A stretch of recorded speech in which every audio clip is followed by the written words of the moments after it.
ہر قسم کے روحانی جسمانی مسائل اور وظائف کے لیے پیر اقبال قریشی چینل کو سبسکرائب کریں۔ وَلَقَدْ أَرْسَلْنَا رُسُلًا مِّن قَبْلِكَ وَجَعَلْنَا لَهُمْ أَزْوَاجًا وَذُرِّيَّةً وَمَا كَانَ لِرَسُولٍ أَن يَأْتِيَ بِآيَةٍ إِلَّا بِإِذْنِ اللَّهِ لِكُلِّ أَجَلٍ كِتَابٌ۔ اس آیت کریمہ کے اندر اللہ تبارک و تعالی نے ایک خاص چیز بیان فرمائی نبیوں کے متعلق کہ ہر نبی کو اللہ نے بیوی اور بچوں کے ساتھ جوڑا، یعنی نبیوں کو اللہ نے اولاد بھی دی، ازواج بھی دی۔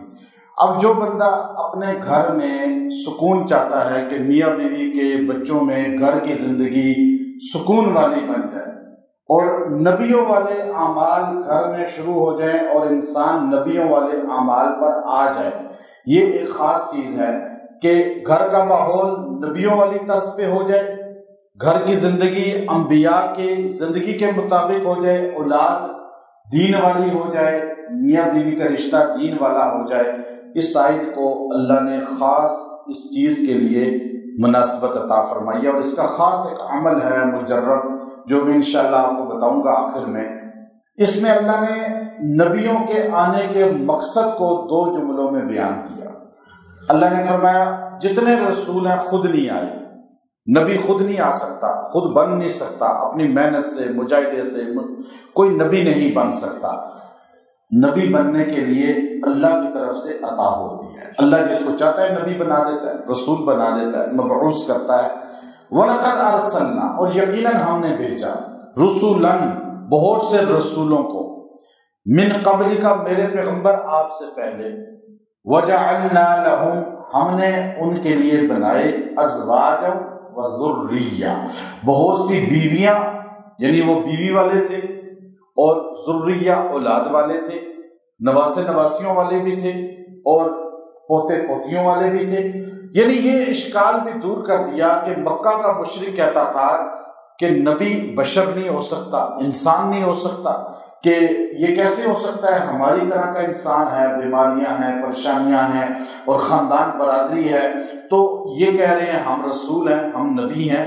تو اللہ رب العزت نے یہ جملہ کہہ کے ان کی اس عقیدے کی نفی کر دی کہ نبی انسان نہیں ہو سکتا، فرشتہ ہونا چاہیے تھا، جن ہونا چاہیے تھا۔ تو اللہ رب العزت نے فرمایا من قبل کا، آپ سے پہلے بھی جتنے رسول آئے ان کو بیویاں ملی، ان کو بچے ملے۔ آپ اپنے قریب قوم یہود سے پوچھیں کیا موسیٰ کلیم اللہ کی اولاد نہیں تھی؟ آپ پوچھیں بنی اسرائیل کے جتنے بھی انبیاء تھے ان کی بیویاں اولاد نہیں تھی؟ آپ آدم علیہ السلام سے لے کر محمد عربی صلی اللہ علیہ وسلم تک تمام نبیوں کو اللہ نے کنبے اور برادری والا بنایا، خاندان والا بنایا۔ تو آپ کو اگر خاندان برادری والا ہو کر، اولاد والا ہو کر نبوت ملی ہے تو یہ تو شرف ہے کہ آپ نے ان کے اندر رہ کے انسان ہو کر فرشتوں سے آگے نکل گئے ہیں، فرشتوں سے افضل ہو گئے ہیں۔ لیکن فرشتوں سے افضل کیسے انسان ہوتا ہے؟ جب اس کے اعمال نبیوں والے ہوتے ہیں۔ جب نبیوں والے نہیں تو وہ تو بل ہم اضل، وہ گر گیا زمین پر، جانوروں سے ہی پست ہو گیا۔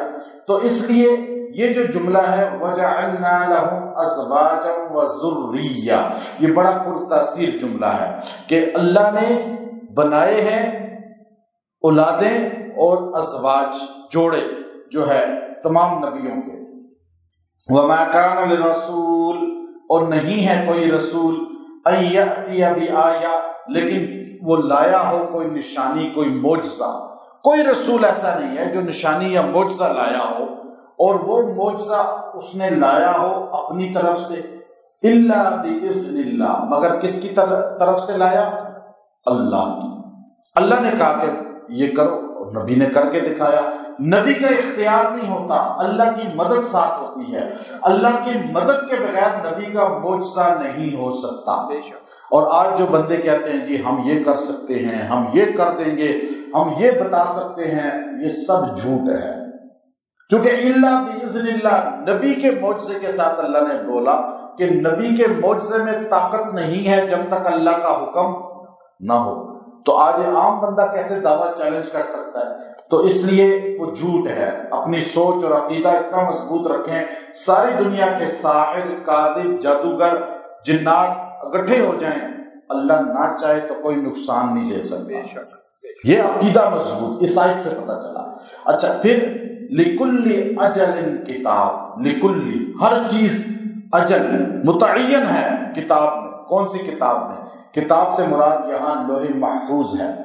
لوح محفوظ میں آدم علیہ السلام سے لے کر آج تک ہر چیز متعین ہے، محفوظ ہے۔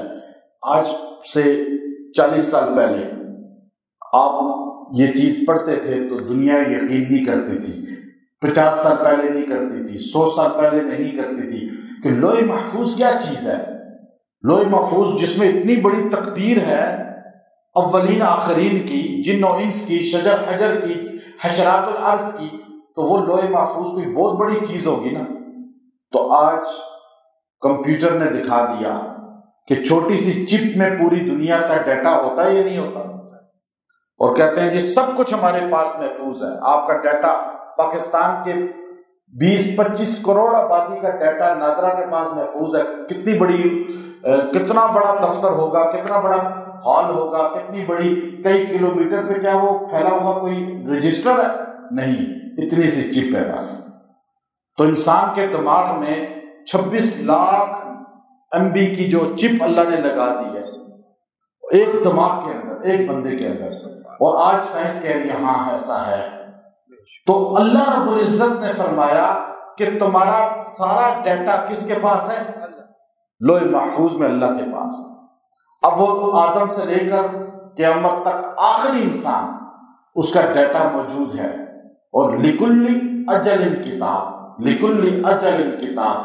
اب آپ جو ہے چاہتے ہیں کہ گھر کی زندگی پرسکون ہو جائے، گھر کی زندگی سے پریشانیاں ختم ہو جائیں، گھر کی زندگی سے نااتفاقیاں ختم ہو جائیں۔ یہ آیت سورہ رعد کی ہے اور آیت نمبر 38 ہے، اور اس کو آپ نے ایک بار پڑھنا ہے، ایک بار، صرف ایک بار۔ وَلَقَدْ أَرْسَلْنَا رُسُلًا مِّن قَبْلِكَ، یہاں سے شروع کرنا ہے، اور جب آپ نے پہنچنا ہے إِلَّا بِإِذْنِ اللَّهِ، تو یہاں پہنچ کے ایک ہو گئی پوری۔ اب آگے لِكُلِّ أَجَلٍ کتاب جو آخری جملہ ہے، اس کو آپ نے 41 بار پڑھنا ہے، 41 بار آپ اس کو پڑھیں گے، اور پھر آیت مکمل ہو گئی۔ ایک بار شروع سے پڑھیں اور آخری جملے کو کتنی بار پڑھیں؟ 41 بار۔ اب آپ اس کو گھر کے کھانے میں، پینے میں دم کر دیں، آپ کے گھر میں امن آ جائے گا، نبوی اعمال آ جائیں گے، دینداری آ جائے گی، نااتفاقی ختم ہو جائے گی۔ اگر آپ گھر میں موجود نہیں ہیں، دور ہیں، آؤٹ کنٹری ہیں یا دور کہیں سفر پر ہیں، تو آپ پڑھ کے دعا کر لیں۔ عورت گھر میں دم کر کے کھلا دے، مرد ہے وہ کھلا دے، عورت دم کر لے، دعا کرے۔ انشاءاللہ نبوی اعمال چاہتے ہیں کہ گھر میں آ جائیں، دین والا ماحول ہو جائے، اطاعت والا ماحول ہو جائے، محبت والا ماحول ہو جائے، تو یہ پڑھ کے پھونک دیں، دعا کریں۔ لِكُلِّ أَجَلٍ کتاب، لِكُلِّ أَجَلٍ کتاب، ہر چیز اس کتاب میں لکھی ہوئی ہے۔ وہ کتاب کتنی بڑی ہے؟ اب ہم اسے کہتے ہیں کمپیوٹر ڈسک بولتے ہیں، ہم چپ بولتے ہیں۔ چپ کتنی بڑی ہوتی ہے؟ بہت بڑی ہوگی، کتنی ہوگی؟ اب اللہ کی کتاب کتنی بڑی ہے؟ تو یہ حدیثیں آج سائنس کے دور میں سمجھ آتی ہیں کہ ہر چیز کا ڈیٹا کس کے پاس ہے، اور اللہ نے محفوظ کیا ہوا ہے وہاں سے۔ اب اگلی آیت بڑی خاص ہے، وہ انشاءاللہ ہم بعد میں بتائیں گے، اور اس میں تقدیر پر بھی ہم بتائیں گے کہ انشاءاللہ آپ کو بتایا جائے گا کہ تقدیر کے متعلق لوگوں کو اکثر سمجھ نہیں ہے۔ اللہ عمل کی توفیق عطا فرمائے۔ وآخر دعوانا ان الحمدللہ۔